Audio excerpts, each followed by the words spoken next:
Y ahora el editorial con Glaxer Tuesta.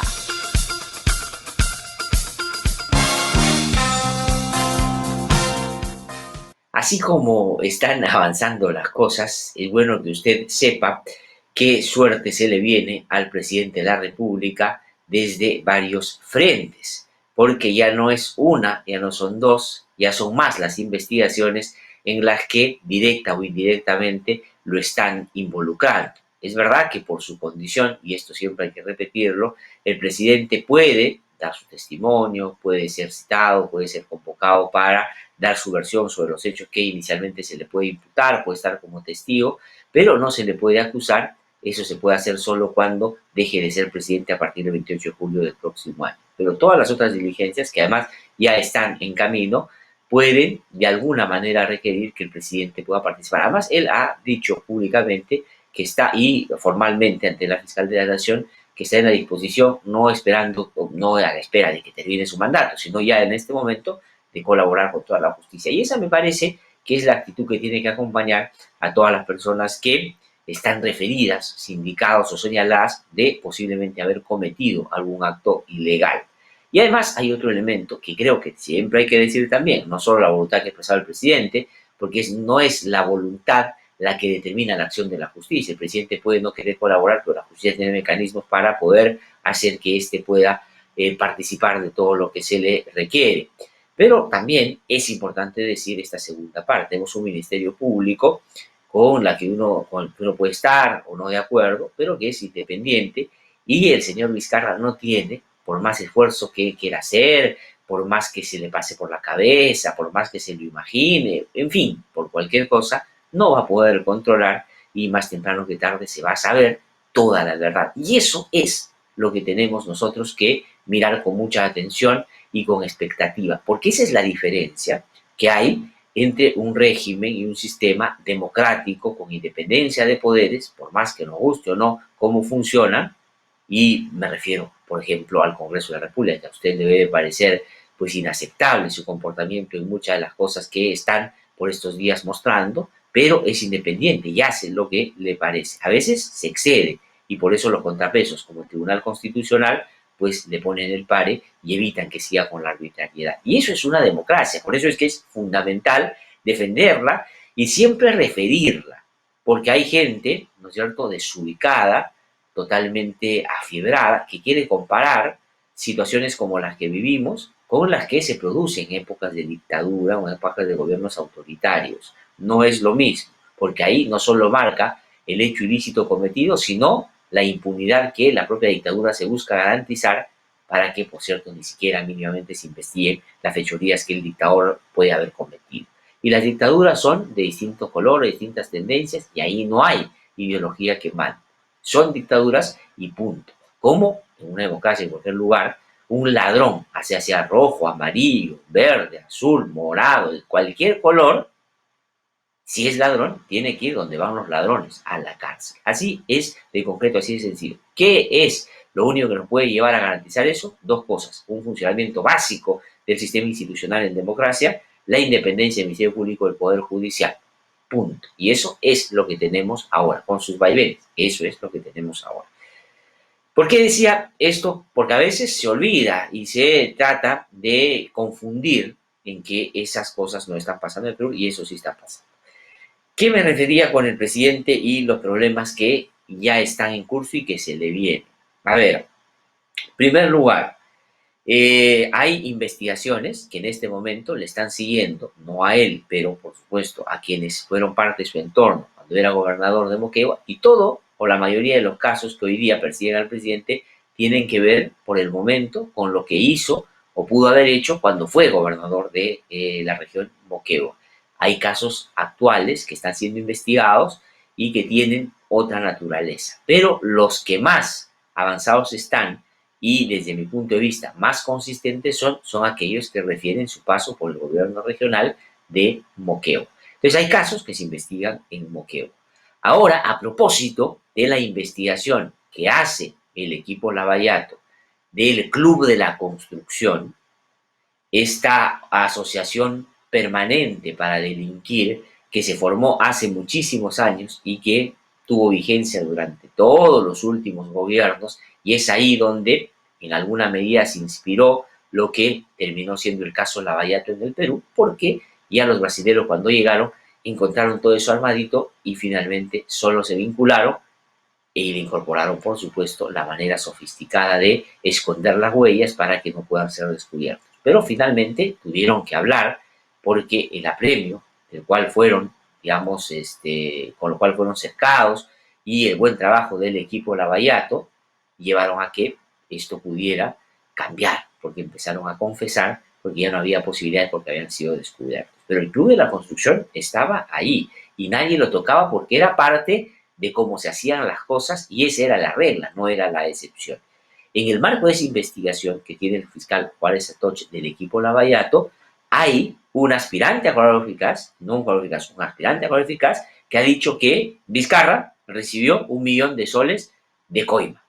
Y hay otros que todavía no están ni siquiera como aspirantes, pero han querido estar en esa condición, que han dicho que tienen pruebas o tienen cómo demostrar eso que ha afirmado ya un empresario vinculado a Obrains, si se le puede llamar empresario, porque realmente es un ladrón, es un delincuente, que ha hecho de esto un acto recurrente de ilegalidad. Pero esos todavía no se han encaminado. Entonces, ¿qué cosa es lo que ha sucedido? Esto es importante que usted conozca. El equipo Lavallato, que lidera acertadamente el fiscal Vela, le ha pedido a la fiscal de la Nación competencia en el caso. Le ha dicho, señora fiscal de la Nación, en ese caso que está viendo el fiscal Juárez Atoche, del caso del Club de la Construcción, tenemos o hemos encontrado elementos que nos parecen razonables, altamente significativos, para nosotros entrar a tallar e investigar en ese caso. Esto lo ha hecho a pedido del fiscal Juárez Atoche. Están pidiendo competencia. ¿Por qué pide competencia? Para que usted sepa. Porque son casos que se están viendo en Moquegua. Y según lo que refiere el pedido y también el fiscal Juárez Atoche, tienen cierto temor de que esto no pueda o no avance en Moquegua y más bien aquí, con la independencia que tiene el equipo Lavallato, puedan con mayor diligencia avanzar hasta donde se tenga que avanzar y, por supuesto, determinar la responsabilidad de que se tenga determinada la responsabilidad. Pero además quieren competencia porque están viendo el caso del Club de la Construcción y en ese marco es que ha salido esta conexión.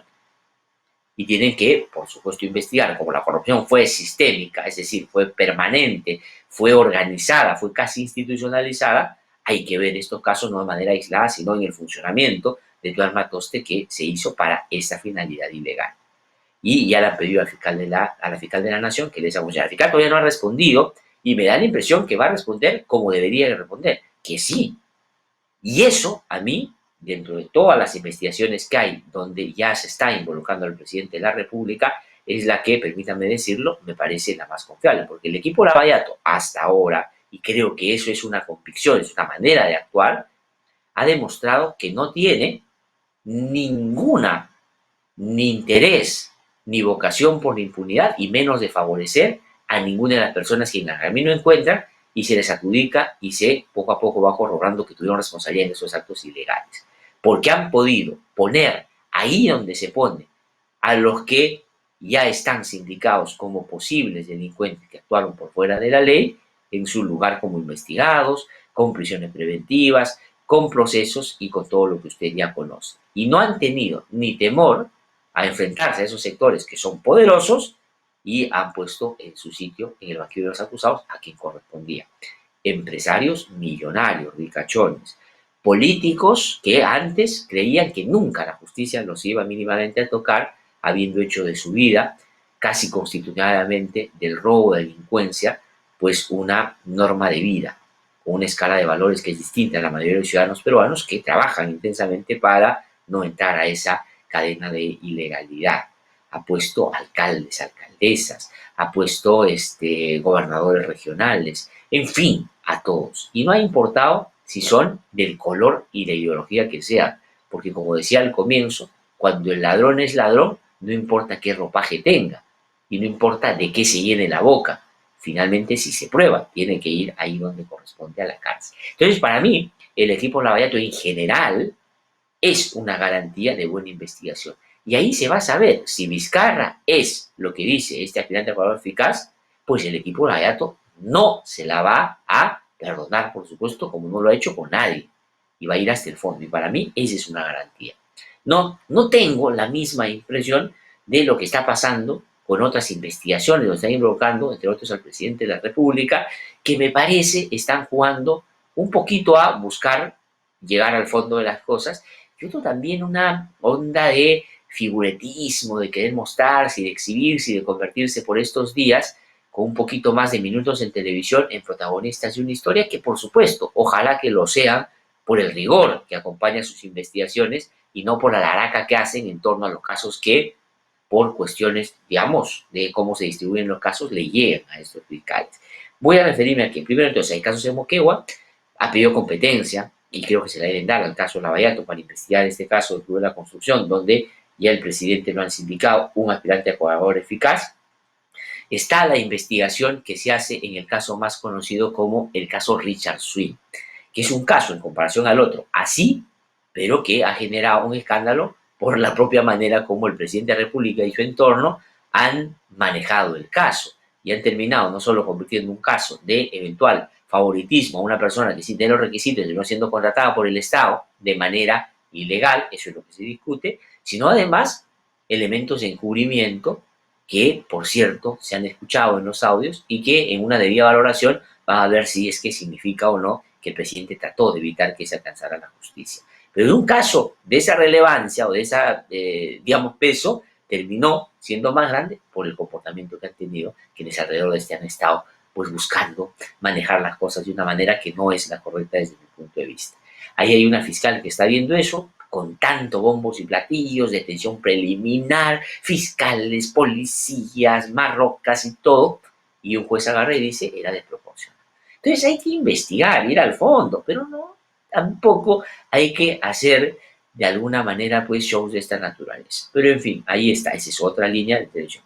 Y ahora el fiscal Avia, que es Reinaldo Avia, se llama este fiscal, pues está apuntando para todos lados. Ahora van a investigar la cuestión de los ventiladores, la compra de ventiladores, la compra de pruebas moleculares, dice que no sirve para nada la prueba rápida, se ha convertido en el Ciro Mariña del Ministerio Público, él desestimó ya que eso sí, no sirve para nada, entonces hay que ver. Y la primera diligencia o las primeras diligencias que quiere hacer es convocar al presidente para que explique si es que ha cometido o no un acto ilegal. Eso me parece a mí, para ser un fiscal que quiere protagonizar la lucha contra la corrupción y está, por supuesto, tratando de mostrarse en todo lo que le sea posible, pues me parece un paso un poquito más adelantado de lo que debería él previamente hacer. Porque para llegar al presidente o a los ministros tienes que tener y reunir ciertos niveles de evidencia, como ha hecho el equipo Lavallato, y ahí debería tomar lección un poquito de cómo se ha hecho. ¿Qué hace el equipo Lavallato? Va rodeando a las personas, ¿no? Consigue colaboradores eficaces, consigue información, va corroborando y una vez que ya tiene eso, cerca. Y ahí es donde llama al intocable y termina sometiéndolo a la justicia y lo deja a quien ha querido, por supuesto, evitar cualquier aproximación con la verdad y con los hechos, a el rigor de contrastar lo que ya han conseguido con la versión y termina en la situación que muchos han terminado. Por eso es que hay varios que ya están en medio de investigaciones mucho más complejas. Pasó con Alan García, con Castañeda, con Susana Villarán, con Alan García, con Iudecimo, con todos los que ya están en este momento siendo investigados. Que por qué no se van a juicio, que estos fiscales son incompetentes, que no puede ser que eterna investigación, porque los casos son complejos, difíciles, y los abogados de estos que el Ministerio Público ha llevado ya a la conclusión de que son mafiosos, ladrones, también generan actos de evitar que esto se dé rápido, van prolongando, presentan recursos, es difícil. Y trabajar y litigar contra tremendos estudios de abogados, donde tienes a abogados que salen en la televisión todo el tiempo, grandes estudios, mucha plata, no, es difícil. Y entonces hay que ir de a pocos para llegar a juicio bien. Ya le gustaría a algunos que los casos pasen así nomás por agua tibia para que llegue a juicio y se caiga. No, hay que hacerlo de manera consistente. Entonces, todo esto está pasando entre el presidente de la República. Entonces, fiscal Avia me parece que hace una diligencia, va al Ministerio de Economía, pide la lista de que entraron tal día y al día siguiente que el presidente declare. Me parece que debería trabajar un poquito más en conseguir más elementos para ir. Pero en fin, vamos a ver, tiene independencia, lo va a hacer, ojalá lo haga pues de manera razonable, diligente, respetuosa el debido proceso, y por otro lado no solo con el ánimo de salir en la televisión más de un minuto diario, ¿no es cierto?, de exponerse un poquito más. Pero a mí la garantía de este caso no es lo que pueda decir pues todos los enemigos de la democracia, los que no le pasan le están tratando de pasar la factura a Vizcarra, algunos que sean medios de comunicación, pero en realidad son, digamos, una extensión sanitaria, de desagüe, que siguen con la misma práctica de los 90. No, no porque lo digan, sino porque los investigadores que tienen la responsabilidad de hacer el fondo lo hagan de la misma manera como han hecho en los otros casos que les ha tocado ver. Yo creo que se lo van a dar, y ahí Vizcarra, si es lo que hasta ahora se empieza a decir que es, se va a saber. Y si no es, se va a saber también. Entonces eso es bien importante. Decía, por ejemplo, el fiscal Avia, que ha pedido que la ministra Massetti sea interrogada como testigo con la compra de los ventiladores mecánicos. No, a eso me refería. Yo no digo que no se les tome su testimonio, por supuesto, a los ministros y al propio presidente de la República, pero me parece que habría que tener un poco más de... salvo que los tenga, pero me da la impresión que no es un fiscal de los que teniendo no lo dice todo, ¿no es cierto? Porque yo he visto entrevistas en algunos medios de comunicación donde ATF dice, no puedo seguir hablando por esto, pero me parece que ha dicho todo. Ahora, si tiene más elementos, ya tiene al presidente vinculado, relacionado, que pasó esto y lo otro, entonces está bien, tiene que ir por quienes considera estuvieron a la cabeza de lo que puede ser el acto ilícito, pero no como el primer paso. Voy a decir, ya, acá hubo concertación, entonces voy a llamar al presidente que me diga por qué hubo concertación o qué le parece. No, entonces no es así como los fiscales tienen. No es, digamos, irse de pesca, es identificar y sobre la teoría del caso. Todavía le preguntaron, ¿cuál es la teoría del caso? Bueno, en realidad es porque los medios han dicho que puede haber habido, y aquí, ¿por qué compraron cuando había reclamación en los medios que decía que no era?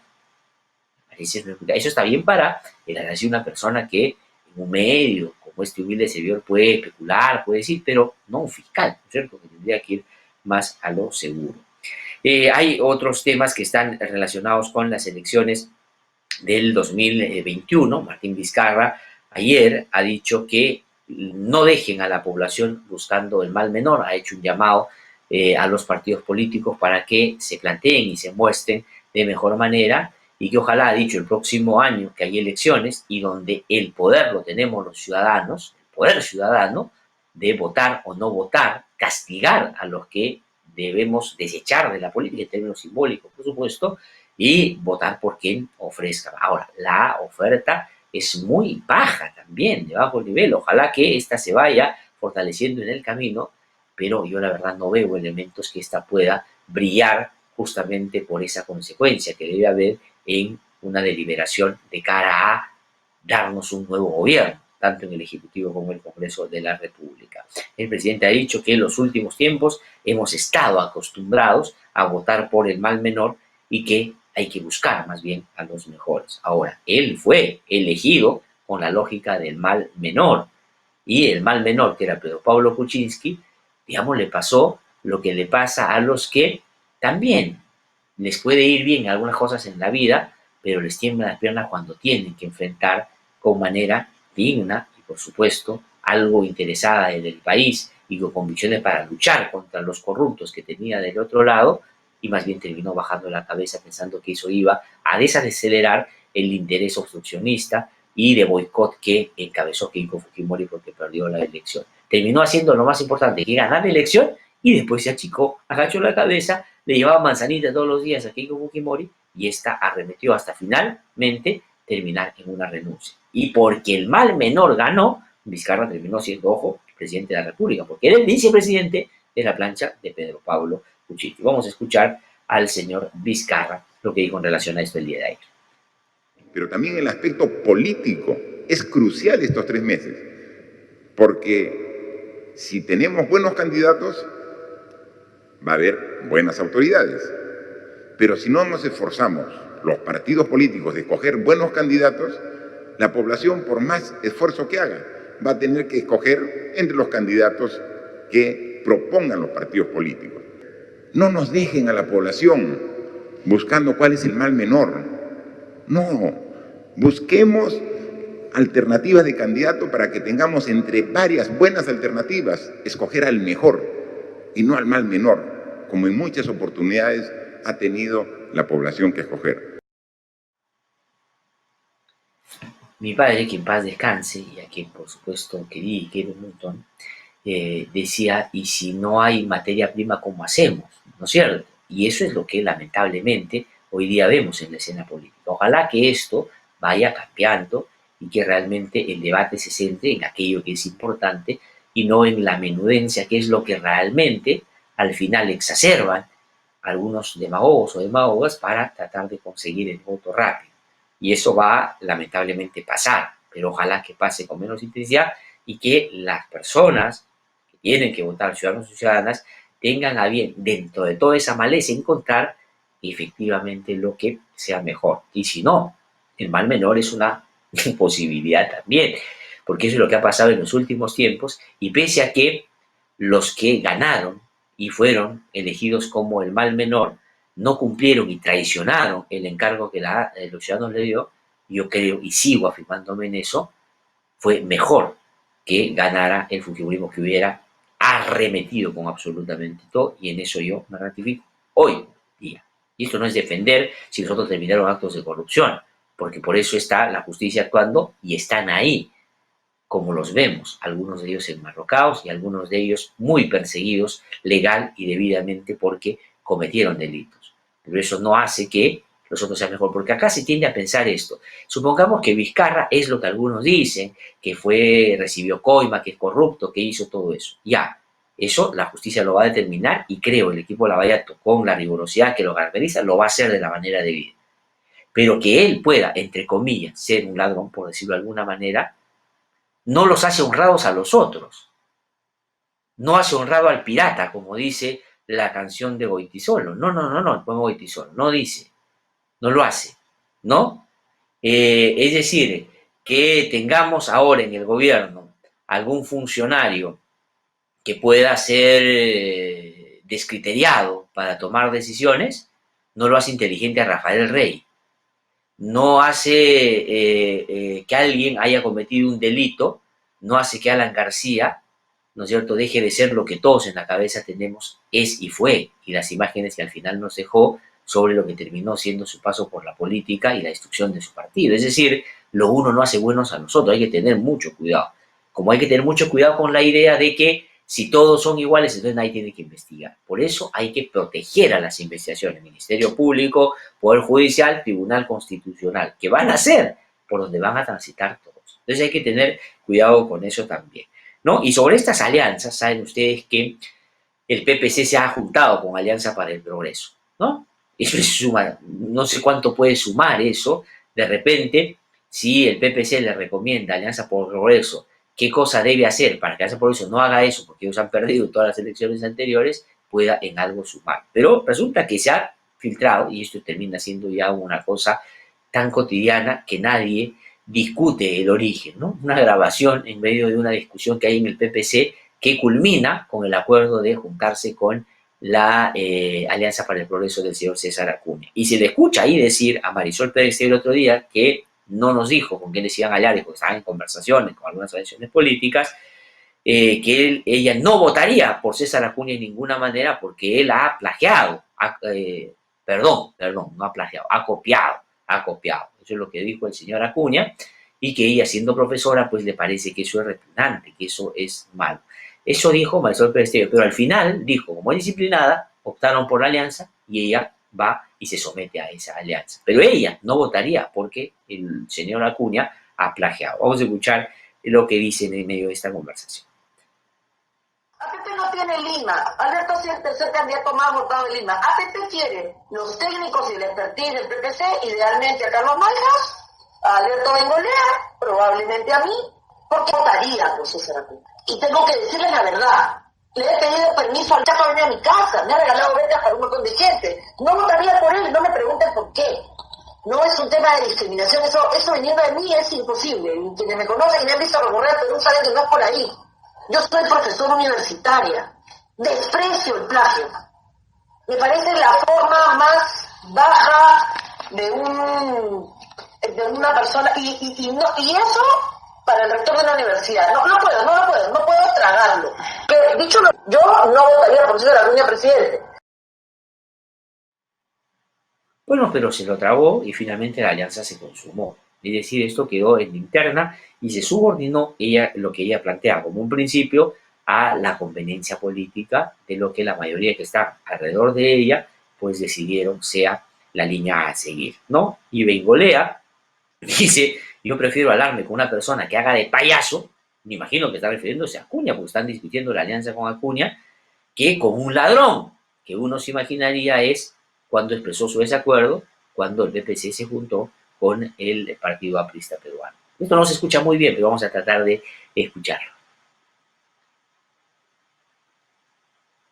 Si alguno por razones personales, cualquiera de estas seas, no quisiera participar, que me parece absolutamente normal, no tendría yo cara ni autoridad moral para pedirle a ninguno que participe. En la alianza que se hizo con el para que a mí no me pareció nada digna, porque yo pensaba que él hacía un ladrón. Y así lo dije. Yo prefiero hablarme con una persona que haga de payaso que hablarme con un ladrón. Pero cada uno toma su decisión. Bueno, así es como se ha decidido en el Partido Popular Cristiano la alianza con el señor Acuña. Ahora, ¿qué va a decir el señor Acuña cuando tenga al frente a Marisol Perestello o al señor Bengolea, cuando estos son los parámetros, las comparaciones que se hacen? Ahora, me parece, voy a tratar de ajustarme a lo que exactamente dice Bengolea. Dice que en su momento, cuando se discutía la alianza con García, él dijo, no, para mí es un ladrón y por lo tanto yo no voy, prefiero votar por un payaso, que lo dijo en esa época, no necesariamente que está diciendo que payaso sea hoy día el señor Acuña.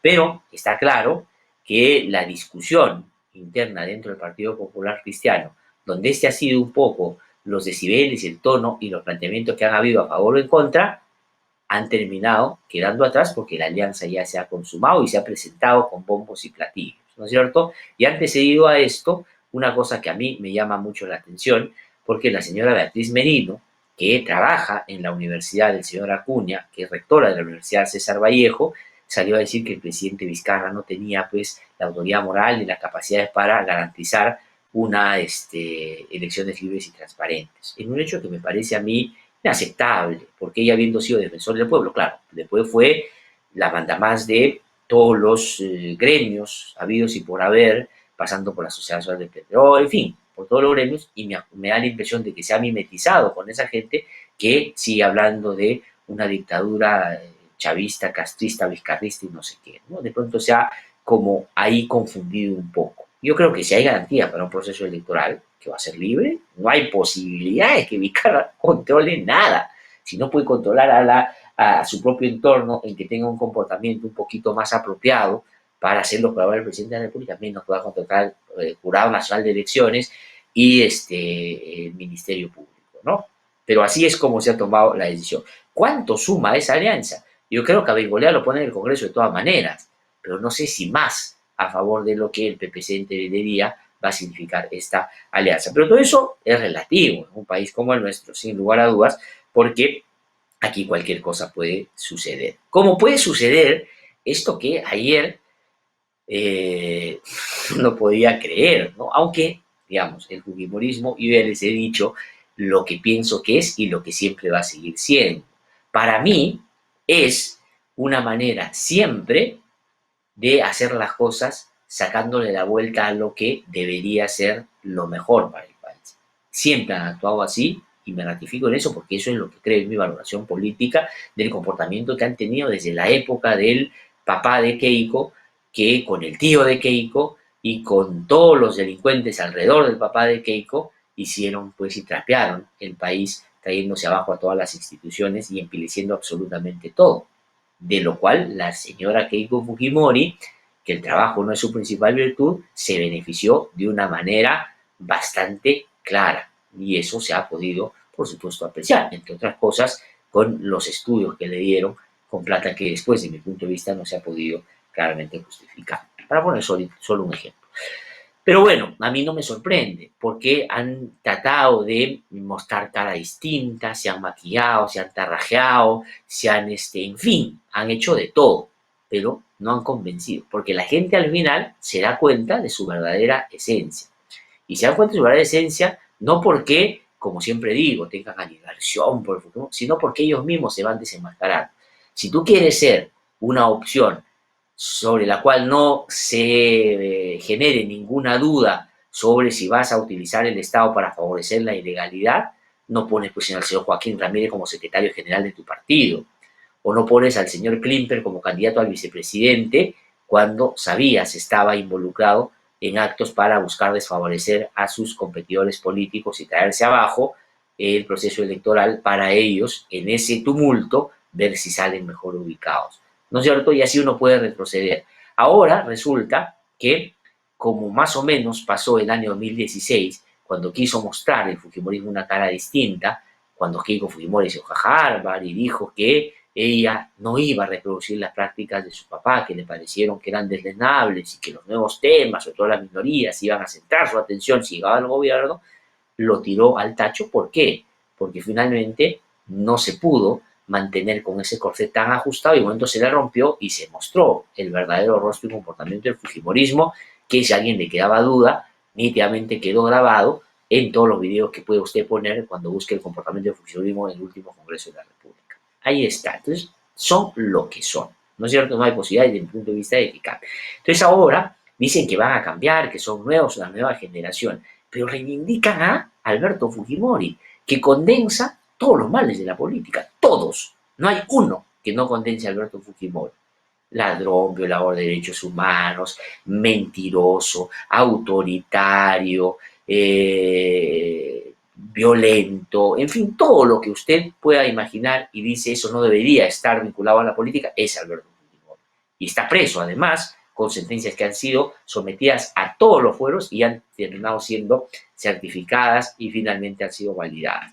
Pero Keiko Fujimori ayer salió en un video que se difundió a través de las redes, de sus redes sociales, diciendo que la Escuela Naranja va a incorporar al profesor Fujimori, la escuela naranja que está promoviendo ahora, que dice que va a promover a la nueva generación de los fujimoristas en nuestro país, va a tener como el gran profesor al señor Alberto Fujimori. La Escuela Naranja, dice, la clase va a comenzar el 19 de octubre y el profesor, el más importante, el profesor honorario, la inspiración del nuevo fujimorismo, un delincuente como Alberto Fujimori. Y entonces, pero vamos a escuchar, a ver este videito y después vamos a comentar qué cursos va a dictar Alberto Fujimori. Por supuesto que tiene mucho que dictar y vamos a reseñar, vamos a hacer el sílabus a Fujimori ahora aquí, vamos a hacerle todo lo que imagino puede transferir como experiencia después de haber hecho lo que hizo con el país en la época de los 90. Vamos a escuchar qué dijo Keiko Fujimori ayer. Tengo el honor de anunciar la incorporación de un gran profesor a la Escuela Naranja. Durante su gobierno, Alberto Fujimori nos dio una gran lección de trabajo y amor por el Perú. 20 años después, él mismo la va a transmitir a todos sus alumnos de la Escuela Naranja. Bienvenidos a la clase del chino. Bueno, ese es el gran profesor, ese es el plato de fondo de la Escuela Naranja. Y dicen que quieren formar una nueva generación, reivindicando a alguien como Alberto Fujimori. Bueno, en fin, está bien, porque me da la impresión de que hay otros fujimoristas en campaña que no se van a ir vestidos de naranja, pero en el fondo también tienen esas mismas maneras de desenvolverse en este ámbito tan importante de nuestro país. Y ellos quieren reivindicar el origen, porque claro, Keiko Fujimori se ha dado cuenta que ella no va ni para adelante ni para atrás y no ha podido en los últimos tiempos, pese a que ha tenido todo a su favor, ha tenido casi a Bakuñán de su lado, ¿no es cierto? Y no ha ganado las elecciones, porque aviva en la ciudadanía, al final, una vocación por cuidar lo que tan difícil nos ha sido conservar como historia, que es la democracia. Y la gente dice, no, le das a estos y van a trapear el piso, Y no tiene razón, porque eso hubiera pasado, porque eso es lo que en buena medida pasó en el Congreso que manejaba Keiko Fujimori. Pero nosotros nos hemos dado, junto con Carito Yajul, el productor de este programa, Lincoln Mazán, mi colega que es el control de Switcher, más o menos hemos ideado cuáles van a ser las clases de Alberto Fujimori a la nueva generación naranja. Por ejemplo, y mucha gente empezó ayer más bien a discutir no el hecho de que pongas a Fujimori como ejemplo después de lo que judicialmente se ha demostrado, y todos sabemos fue Fujimori, y que reivindicas el peor lado de un fujimorismo que pudo haber cambiado. Claro, pasando a una segunda división aquí con Fujimori, que se da cuenta que ella no puede sin su papá. Sin su papá no puede, ¿no es cierto? Entonces, la gente cayó en cuenta y dijo, no, ¿pero qué? Fujimori puede dar clases desde el penal, está prohibido que sea. Y la gente centró su interés o su atención solamente en ese tema, que después han aclarado que no es que va a dar clases directas, sino que van a tomar discursos, cosas que dijo en la época de los 90, para que pueda ser fuente de inspiración a la nueva generación naranja. Y ahí centraron su atención muchas personas, cuando en realidad lo que había que decir es, ahí está, es una reivindicación de lo peor del fujimorismo, el tener como referencia a Alberto Fujimori. Así como en algunos otros partidos ponen como referencia a, entre comillas, sus patricios, para no referirse al mal papel que jugaron en los últimos tiempos algunos otros miembros de Acción Popular, por ejemplo, ¿no? Y hablan de Belaúnde, hablan de Paniagua, acá hablan de Alberto Fujimori. No como en el APRA, algunos por supuesto reivindicaban a Aya de la Torre, esos estuvieron que ir del partido, y al final terminó siendo el referente, claro, para tener gente como Márquez Saada, como Velázquez, que como Mulder, Alan García como su ejemplo, y bien que lo siguieron, por supuesto, en todas las dimensiones que ésta le propuso, ¿no es cierto? Entonces, eso es lo que ha sucedido. Y nosotros hemos hecho aquí una lista de temas que puede dictar Alberto Fujimori. Yo creo que debería arrancar con esta, la primera clase de Alberto Fujimori, porque si de repente Keiko es más audaz de lo que uno quiere o piensa, y lo que quiere es presentar a su padre para que la gente entienda cómo no se debe hacer política y para que, hablando de eso, a ella la pongan otra vez como la líder de este partido, salvo que lo utilice para eso, que es, digamos, una manera distinta de relacionarse con sus padres. Que diga, miren, esto es lo que hizo este señor y nosotros no lo vamos a hacer. Pero hay la impresión que está pensando exactamente lo contrario. Primera clase, Alberto Fujimori. Hay que ponerle extractos de esto que ustedes van a escuchar. Esto es Alberto Fujimori, el gran inspirador del nuevo fujimorismo. Condenando a Alberto Fujimori Fujimori o Kenya Fujimori, cuyas generales de ley han sido precisadas en el párrafo 4 como autor mediato de la comisión de los delitos de homicidio calificado, asesinato, caso Barrios Altos, caso La Cantuta. Los mencionados delitos de homicidio calificado y lesiones graves constituyen crímenes contra la humanidad según el derecho internacional penal. Secuestro agravado bajo la circunstancia agravante de trato cruel en agravio de Gustavo Andrés Gorriti Elenbogen y Samuel Edward Taller Ampudia, caso Sótano CIE. En tal virtud, le impusieron 25 años de pena privativa de libertad que, computada desde el 7 de noviembre de 2005, en que fue privado de su libertad en Chile, vencerá el 10 de febrero del año 2032. Bueno, esa es la reivindicación del fujimorismo. Eso es Alberto Fujimori, no es otra cosa Alberto Fujimori. Condenado por graves violaciones a derechos humanos. Y eso que ya nos ha dado el tiempo para poner todos los casos de corrupción que él mismo admitió en una sentencia anticipada. Entonces, el fujimorismo reivindica a esa persona que ustedes han escuchado bien descrita en la sentencia, que ha sido confirmada en una instancia superior en la propia Corte Suprema, a pedido por recursos que ha presentado la defensa de Fujimori, de que esto se vuelva a discutir. Entonces, la primera clase es cómo violar derechos humanos, cómo amparar y promover al Grupo Colina, y cómo generar actos de impunidad con el control del Poder Judicial que tenía y de la justicia militar para que no vayan a la cárcel. Pero la democracia es distinta a lo que Fujimori nos dio como país, y por eso es que él está donde tiene que estar, preso. Ahora, que después todos los presidentes que vienen van a terminar acompañándolo probablemente ahí, es un problema que no tiene que ver con la democracia, tiene que ver con los delincuentes que se disfrazan de demócratas, se llenan la boca y terminan en la misma situación. Pero Alberto Fujimori es esa. Primera clase, ahí hay que poner a Fujimori en su real dimensión. ¿O qué videíto van a poner? Lo van a poner, digamos, haciendo cosas que de manera clientelista, que dice ahora que Keiko Fujimori no va a ser y que lucha contra eso, contra el populismo, cuando Fujimori fue centralmente una persona que promovía el clientelismo. Pero más clasecitas para lo que puede Fujimori enseñar en la Escuela Naranja. Pero esta vez vamos a tomar al socio de Alberto Fujimori, Vladimiro Montesinos. Clase número 2, ¿no? Clase número 2. ¿Cómo financiar de manera ilícita una campaña electoral? Esto es lo que Montesinos dijo bajo la inspiración de Alberto Fujimori, el líder de la nueva generación naranja. Vamos a escuchar. Estos 20.000 soles que entregó a dólares, perdón, sí, cada uno de los postulantes por entonces, ¿fue también con autorización del señor Fujimori? Obviamente, señor presidente, yo no podía entregar a los líderes de la agrupación un dinero que no conociera el presidente de la República. Todas las entregas, por ejemplo, el tema de los pagos de los 5,5 millones, la pelota, los globos, los calendarios, las losas deportivas, el Parque de las Leyendas, el tema de los personeros, todo el financiamiento de la campaña, todo se ha hecho con conocimiento del señor Fujimori, con conocimiento y orden. O sea, no es que yo me tomé la atribución por generación espontánea porque se me ocurrió. Recibí una orden del presidente y una autorización y él posibilitaba que eso se hiciera viable porque ordenaba a los ministerios para que derivaran los fondos de servicio de inteligencia. Ahí está, segunda clase, le estamos armando el cielo a nos tendrían que agradecer por esto, le estamos alivianando la chamba, la carga, ¿no es cierto?, para que pueda hacer sus clases magistrales, por supuesto, porque en esto él tiene solvencia y sin lugar a dudas lo haría extraordinariamente. Pero vamos más allá, también de la mano del socio Alberto Fujimori, tal vez esta pueda ser una clase didáctica, práctica, de cómo generar, producir, tapar los aportes falsos. Vamos a escuchar a Montesinos también hablar de cómo con Alberto Fujimori, el líder del nuevo Fujimorismo, pues tapaban todo lo que finalmente eran inyecciones de dinero que se robaban del Estado para favorecer su candidatura. Vamos a escuchar.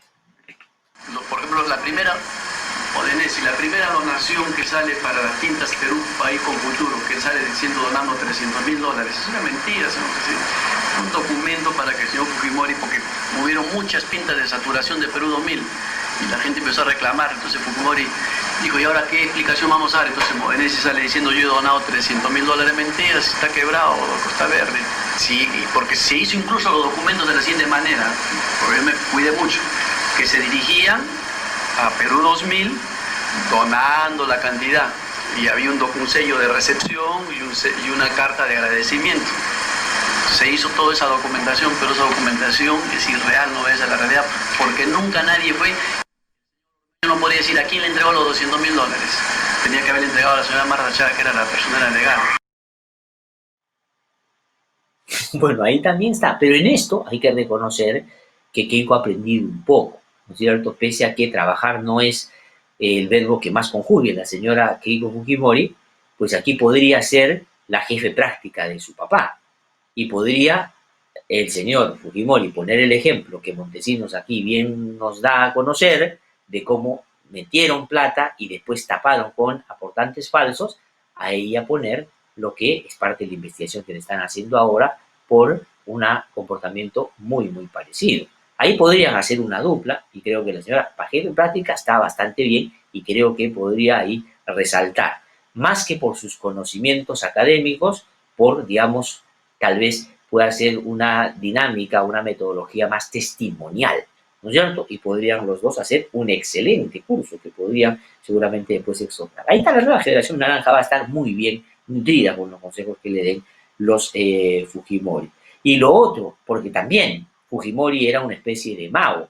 Aquí Montesinos cuenta cómo los 15 millones que le dieron como CTS, o sea, usted ahora está en medio de esta dificultad que nos plantea la pandemia, sacando su CTS, su ONP, su AFP, sabiendo que eso puede desmejorar la posibilidad de que más adelante tenga una pensión que sea un poquito mejor porque necesita hoy. En cambio, Fujimori le dio 15 millones de CTS a Vladimiro Montesinos y después quiso tramposamente recuperar esos 15, pero no se dio cuenta de esto que Montesinos ahora, en el 2001, nos hizo notar.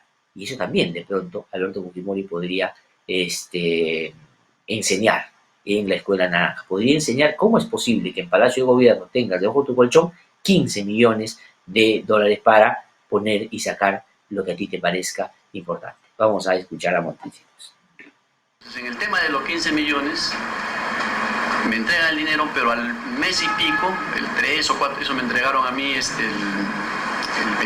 antes de partir, 2 días antes de partir a Panamá, que es el 22 o 23 de septiembre, pero un mes después es devuelto ese dinero. Es citado el ministro de Defensa Bergamino con el ministro Boloña a Palacio de Gobierno, y está el señor Aritome, y el señor Fujimori le entrega al señor Bergamino los 15 millones de dólares. Pero hay un detalle que no se dieron cuenta. Los billetes que me entregan a mí, los 15 millones, tienen una denominación y una numeración, y los billetes que entrega el señor Fujimori todos son de 100 dólares. O sea, que vale decir que él tenía en disponibilidad en Palacio 15 millones de dólares, 15 millones de dólares diferentes a los que me entregaron a mí. O sea, los que devolvió no fueron los que me entregaron. Esa podría ser una clase, y ahí podría Fujimori hacer una autocrítica. Decir, cuando les toque a ustedes hacer algo de esta naturaleza, tengan cuidado porque me olvidé ese detalle que el tío Vladi ahí ha contado. Ahí están las clases de Fujimori que podría perfectamente dar a la nueva generación naranja, en la escuela naranja que hoy día que Fujimori está con bombos y platillos anunciando por todos lados. Pero vamos a poner, porque ya no tenemos tanto tiempo para poner todo lo que tenemos, sino algunas imágenes. Por ejemplo, cómo dar un golpe de Estado. Eso podría ser también una jornada larga de Alberto Fujimori, así como lo hizo en la época en la que él terminó siendo presidente de la República. Ahí está, imágenes del comercio, donde Alberto Fujimori puede pues decir cómo se generan autogolpes de Estado, siendo en eso, como se ha estudiado ya, digamos, fundacional él, porque establece unas nuevas maneras de hacerlo. Ahí está el señor Osterling, que era presidente del Senado en ese momento, y terminaron impidiéndole pasar al lugar donde evidentemente había que seguir peleando por fortalecer y mantener el sistema democrático, ¿no? Y quién iba a pensar que familiares tan cercanos de él terminaran bajo el auspicio del fujimorismo. Claro, como han terminado los nietos de, no sé, pues Mariátegui, sumidos también en un fujimorismo tan brutal como el que hemos vivido en los últimos tiempos. Pero, en fin, así son las cosas. Ahí está. Ese podría ser otro de los ejemplos que podría Fujimori presentar en la clase que le va a dar a la nueva generación naranja. ¿Qué más podemos poner? ¿Cómo compraba canales de televisión? A ver, pongamos una imagen. ¿Cómo compraba canales de televisión? Ahora que sus atlantes dicen cómo es posible que hay un manejo del gobierno con los medios que está tratando de tapar todo. Así compraba. Ahí sí compraba los canales. Ahí está, esos videitos. Miren ustedes. Eso le encantaba, salir así en la televisión. Eso es lo que van a poner. Pero esto no lo... Ahí está, miren cómo recibía. Ahí está. Uno tras otro. Sumaba y sumaba. Ahí está, este es un programa que hizo La Ventana Indiscreta, dirigido en ese momento por Cecilia Valenzuela, donde hacían, por supuesto, un resumen de lo que significó. Miren cómo compraba, ahí está. Eso que lo pongan en la Casa Naranja, para que aprendan cómo se hace. Ojalá fuera lo contrario, para que aprendan lo que no se debe hacer. Pero me da la impresión que, reivindicando a Fujimori, lo que claramente ahí están haciendo. Y Silva Checa es una conexión. Este señor Silva Checa que está ahí, ha sido uno de los manejadores del fujimorismo en los últimos tiempos. Así que tan alejado no estaba de ese comportamiento tampoco. Otra cosita más, vamos a ver, una última. Diarios Chicha, los diarios Chicha, ¿no es cierto? De lo cual hay algunos rezagos todavía por ahí que hoy día están agitando determinados temas con el claro interés de favorecer la lucha contra la corrupción. Ahí está. Miren ustedes cómo es que el gobierno de Fujimori favorecía que este tipo de medios de comunicación, por llamarlo de alguna manera, pero en realidad era realmente un desagüe, caían abajo honras, buscaban traerse abajo a los que desde la política buscaban hacerle frente a Fujimori, evitar su reelección, en fin, esa era la manera. ¿Cómo va a presentar eso en la Escuela Naranja Alberto Fujimori? Tal vez sea bien importante. Y miren ustedes, que yo creo que ahora que lo van a incorporar como profesor emérito, como profesor indiscutible, como líder ideológico, como cofundador del fujimorismo, pues tiene mucha materia que enseñar. Por ejemplo, si es que el fujimorismo quiere seguir siendo lo que siempre ha sido desde mi punto de vista y no va a cambiar. Por más que ahora aparezcan con una sonrisa diferente o pongan a otra gente tratando de simular una generación nueva cuando están directamente contaminados en el ADN por ese virus que es el hacer la mala política. Y esto no es un asunto que refiera solo a los 90, porque yo creo que ahora la comparación que la gente hace de Keiko no es ni siquiera con su papá, al que se está pegando porque se ha sentido que ella en sí misma ha fracasado en su intento de ella ser la protagonista del fujimorismo, ¿no es cierto? Ya no solo es por, sino también por lo que hicieron ellos, estando en el Congreso anterior hace tan solo unos pocos meses, porque el Congreso se ha cerrado el 30 de septiembre y los 3 años anteriores tuvieron ellos el control y por lo tanto la posibilidad de mostrarle al país que eran diferentes.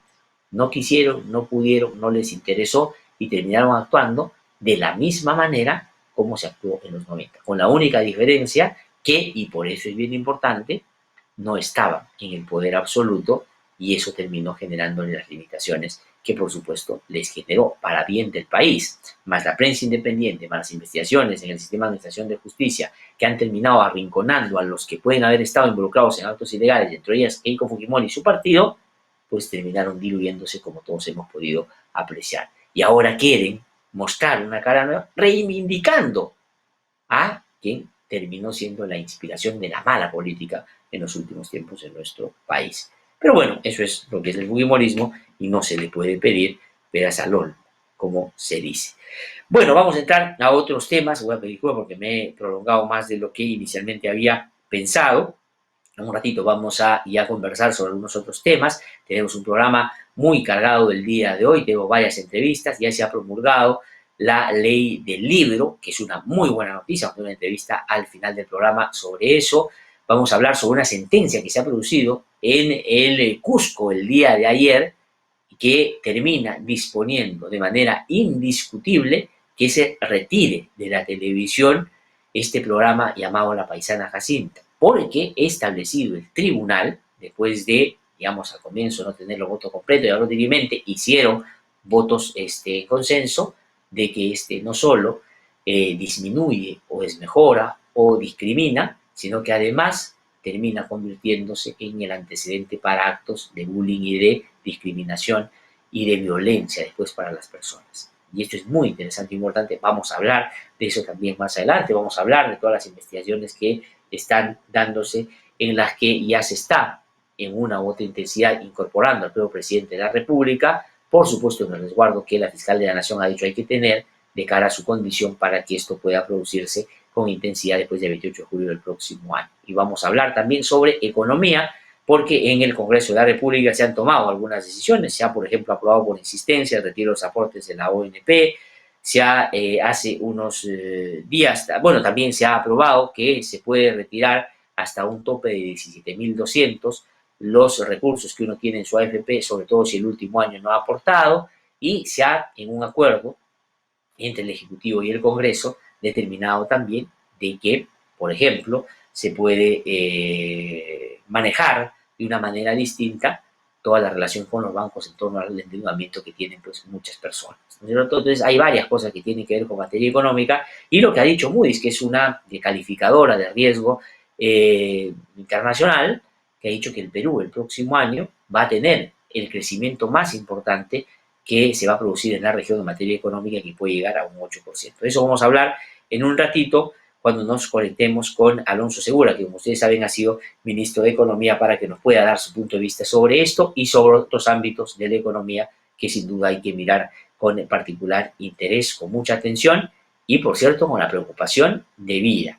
Y esto debe ser un tema central en el debate de cara a las elecciones del próximo año, porque la economía va a quedar tremendamente desmejorada y la economía no es una discusión en abstracto o no solo es una discusión que te plantea retos en materia macroeconómica para tener la cifra un poquito mejor ubicada o más en azul, sino que tiene una consecuencia práctica cuando esta ha sido tan golpeada como lo ha hecho esta pandemia, en el desempleo, en la pobreza y en, por supuesto, un sistema deficitario en salud, en educación y en otros ámbitos que la verdad, si no aprovechamos este momento para revertir, realmente vamos a perder la oportunidad de aprender una lección que con severidad nos están presentando estos tiempos. Todo eso debe ser parte del debate político de aquí en adelante. Lo será, eso es lo que hay que, por supuesto, esperar. Y usted exija también que así sea y no se deje llevar por la demagogia y esa manera de asusar que tienen algunos de plantear salidas supuestamente rápidas y drásticas, cuando en el fondo lo que hacen es simplemente tratar de limpiar lo que la coyuntura presenta para ganar votos y no resolver el problema de fondo, que tiene que ver con darle derecho a las personas para poder, en un país tan diverso, tan complejo, tan desequilibrado en términos de las oportunidades, pues habilitar espacios donde todos podemos empezar la competencia en la misma línea y con las mismas posibilidades. Entonces, eso es lo que hay que tratar de identificar, por supuesto, cuando uno entiende que en un proceso electoral nos estamos jugando no solo la continuidad democrática, que es muy importante, ¿eh? Muy importante. Y ahí también, por supuesto, van a haber discursos autoritarios, de mano dura, que hay que calibrar debidamente. Porque hay cosas que suenan muy bien, y pueden calzar en el ánimo de la mayoría de ciudadanos y ciudadanas en un país como el nuestro, que necesita que las cosas se pongan en su lugar.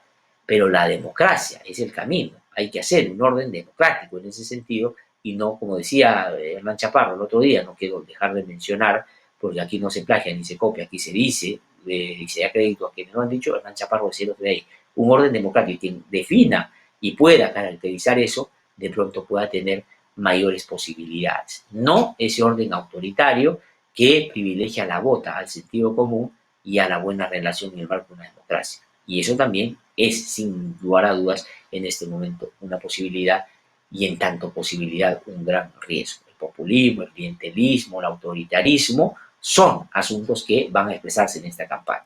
Va a depender mucho de usted de que no se deje engatusar por eso que parecería salida rápida. Miren ustedes el ejemplo concreto de Antauro Humala.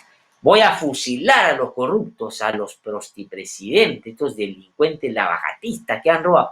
¿A quién lleva? Al señor Alarcón, que tiene, ojo, y aquí no sé qué está pasando, porque ya la comisión o la subcomisión de cuestiones constitucionales ha presentado este y otros casos para que ya se vayan a discutir en la comisión permanente y después en el pleno, pero está muy demoradito.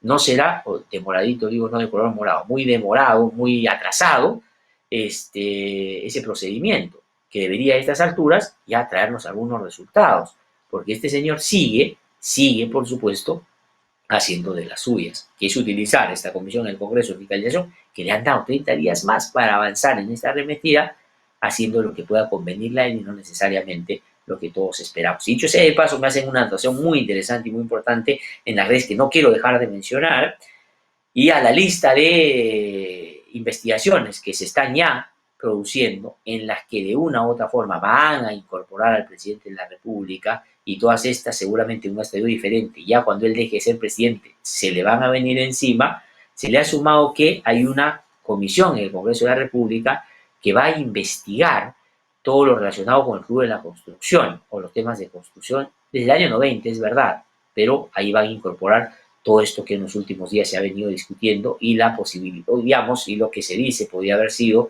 el vínculo corrupto del entonces presidente regional de Moquegua con una empresa llamada Obrainsa, ¿no? Pero eso está todavía en investigación. Pero ese es el problema, cuando mete la nariz en el Congreso, ya el asunto se puede terminar distorsionando. Para mí, lo correcto, lo mejor, lo adecuado, lo propio, es que lo haga el Ministerio Público. Y para tener garantía, que lo hagan los fiscales que hasta ahora han demostrado que no tienen ningún compromiso con ningún sector político. Y han tomado las decisiones que tienen que tomar. Y muchas de ellas han sido validadas por el judicial, algunas otras no, pero ese es el juego de contrapesos dentro del propio sistema de administración de justicia en el marco del debido proceso, que es una garantía, es una institución del Estado de Derecho. No pasa en las dictaduras. Eso también podría ser otra clasecita que Fujimori dé en el ámbito de la nueva generación naranja. Cómo cooptar el Poder Judicial, cómo crear tu propia Blancanélida Colán, cómo tener tu Alipito Montes de Oca, cómo tener tu Portillo Campbell Papelito Man. Todo eso puede ser aprendizaje para quienes a estas alturas quieren reivindicar todas esas malas prácticas. Hemos presentado El Editorial con Laxer Tuesta. Suscríbete a nuestro canal de YouTube, búscanos como IDL Radio y activa las notificaciones para ver No Hay Derecho en Vivo.